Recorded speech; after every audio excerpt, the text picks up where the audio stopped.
સુરતના કામરેજ ખાતે અવિરત 12 વર્ષ વિશ્વાસ, વિકાસ અને જન કલ્યાણના અભિયાન અંતર્ગત સ્વચ્છતા અભિયાન અને વૃક્ષારોપણ કાર્યક્રમનું આયોજન કરવામાં આવ્યું હતું।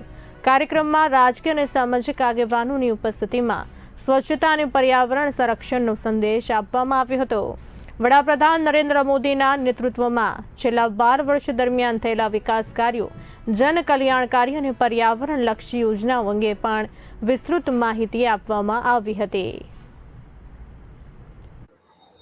આજે શું કાર્યક્રમ કરવામાં આવ્યો અને કોણ કોણ હાજર રહ્યું? આજે સુરત જિલ્લાના કામરેજ તાલુકા ખાતે અવિરત 12 વર્ષ વિશ્વાસ અને જન કલ્યાણ અને અભિયાન અંગત સ્વચ્છતા અભિયાન વૃક્ષારોપણ કાર્યક્રમનું આયોજન કરવામાં આવેલ હતું અને તે પ્રસંગે તાલુકા પંચાયતના પ્રમુખ કૌશલભાઈ, સંગઠન પ્રમુખ સુચેતનભાઈ, તાલુકા પંચાયતના ઉપપ્રમુખ સુમનબેન તથા જિલ્લા પંચાયત સભ્ય તથા મારા યુવા મોરચાની ટીમ અને મારા મહામંત્રી વિપુલસિંહ તથા તમામ કાર્યકરો હાજર હતા।